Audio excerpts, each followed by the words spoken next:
नमस्कार मित्रों, आज का वीडियो भगवान कल्कि के जन्म पर आधारित है। इस वीडियो से पता चलेगा कि भगवान कल्कि का जन्म कैसे, कब और कहाँ होगा।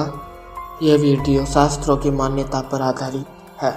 तो आइए शुरुआत करते हैं। भगवान कल्कि का जन्म सतयुग के संधिकाल तथा कलयुग के अंत में होगा।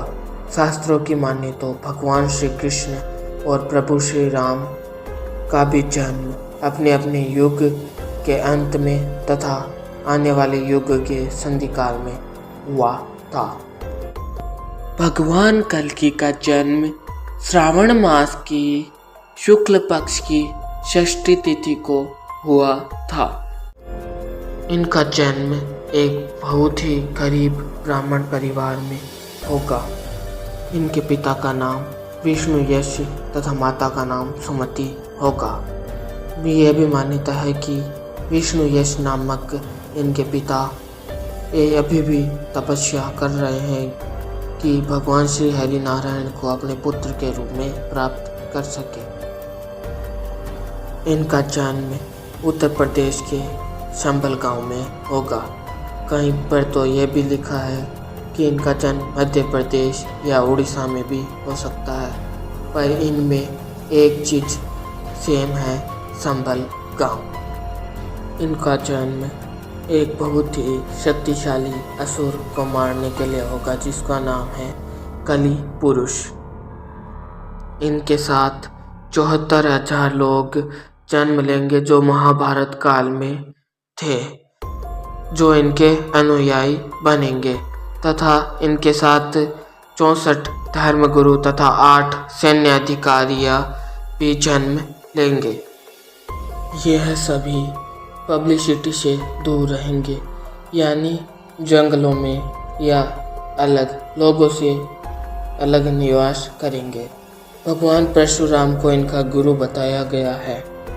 परशुराम जी भगवान श्री हरि नारायण के ही 6वें अवतार है, जो भगवान कल्कि के गुरुदेव बनेंगे और उनके आशीर्वाद से, उनके निर्देश से वह कल्कि भगवान शिव की तपस्या करके अपनी शक्तियों को प्राप्त करेंगे और दुष्टों का संहार करेंगे।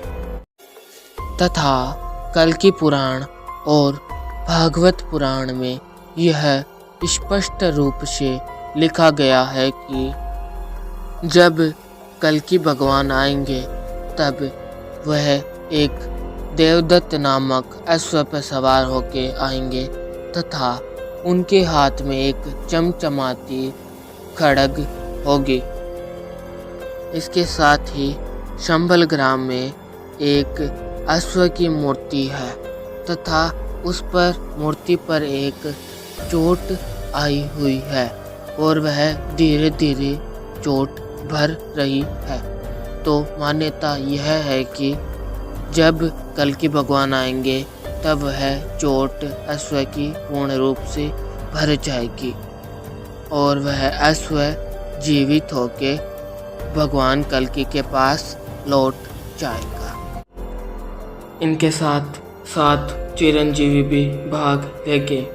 अश्वत्थामा, राजा बलि, महर्षि वेदव्यास जी, राम भक्त हनुमान, विभीषण, कृपाचार्य और परशुराम जी, ये 7 चिरंजीवी भगवान श्री कल्कि के साथ युद्ध लड़ेंगे कलिपुरुष के सामने। इनके चिन्ह भी बताए गए हैं कि ये इन चिन्हों के साथ धरती पर अवतरित होंगे। पहला चिन्ह है माथे पर चंद्र चिन्ह, दूसरा कंठ पर कौस्तुभ मणि। भगवान श्री नारायण के अवतार में कंठ पर कौस्तुभ मणि का चिन्ह होना स्वाभाविक है। नामकरण, विवाह, 24 अंक इनके जीवन में बहुत महत्वपूर्ण अंक होगा तथा पीला रंग, इनका पूरा जीवन में पीले रंग का भी बहुत महत्व होगा।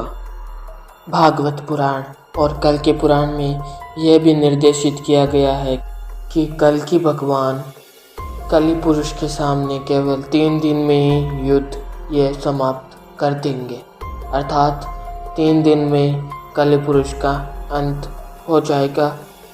युद्ध के पश्चात भगवान कल की अश्वत्थामा को वो मणि लौटाएंगे जो भगवान श्री कृष्ण ने उनसे छीन ली थी, और बाद में 1000 वर्षों तक भगवान कल की इस धरती पर राज करते रहेंगे।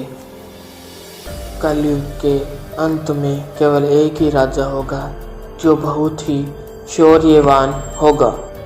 कलयुग के अंत में एक शौर्यवान राजा होगा जिसकी न कोई संतान होगी, और अमेरिका का एक बहुत बड़ा क्षेत्र जलमग्न हो जाएगा तथा रूस हिम क्षेत्र में प्रवेश कर जाएगा, हिम से ढक जाएगा।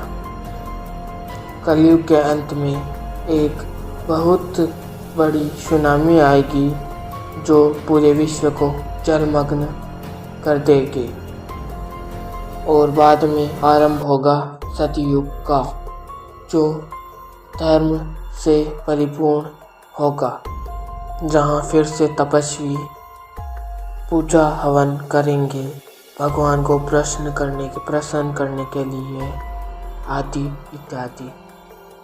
भगवान कल्कि का जन्म से जुड़ी ये बातें अगर आपको अच्छी लगे तो वीडियो को लाइक करना, शेयर करना, और अगर आपको ऐसी और वीडियो चाहिए तो हमारे चैनल को सब्सक्राइब भी कर देना। धन्यवाद।